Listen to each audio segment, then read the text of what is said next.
And let me start with two observations about how the text is worded in the First Amendment. First, it's the only First Amendment right that is qualified with an adverb, so assembly must be peaceable. And second, it's the only First Amendment right that requires more than one person to be exercised. So the First Amendment has 5 individual rights: speech, press, petition, religion, and assembly.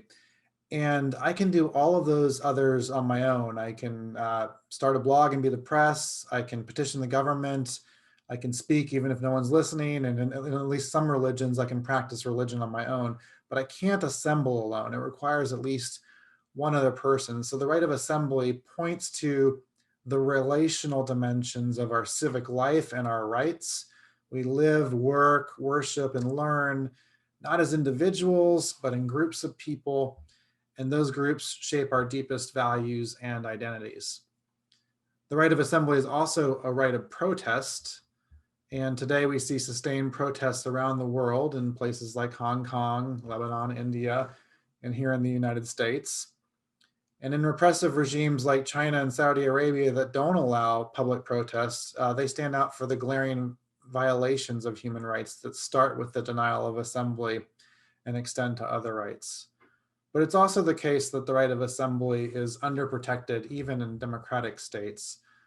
In the United States, a group of citizens regularly exercise the right of assembly, but too often American political, cultural, and legal leaders ignore it. And so in recent years, we have examples of state and local officials illegally shutting down protests in Ferguson, the ACLU failing to support a protester outside a Massachusetts abortion clinic, and the New York Police Department sending undercover agents to infiltrate Muslim student groups. President Trump has also limited political protests against him, most famously in Lafayette Square. And Americans across the political spectrum confront restrictions and limitations on their right to assemble. So what went wrong with the protections of America's public expressions and private groups, and why does it matter? Well, part of the problem is judicial inattention, and this is where a lot of my own scholarly work has focused.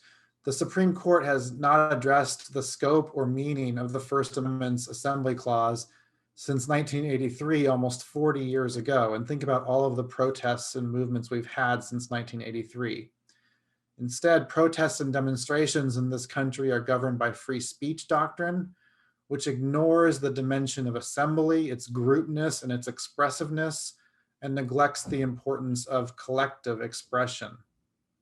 And meanwhile, another core part of the right to assemble, the right to create private groups as part of civil society, now falls under a judicially recognized right of association that was first announced only in 1958. Nowhere in the Constitution, but recognized by the court in 1958.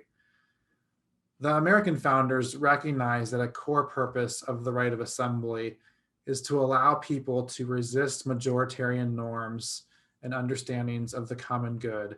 And for purposes of this discussion today, which touches on religious dimensions as well, it's important to know that the right of assembly was rooted in religious assembly, with the trial of William Penn playing a key role in the debates of the first Congress over the First Amendment and the right of assembly.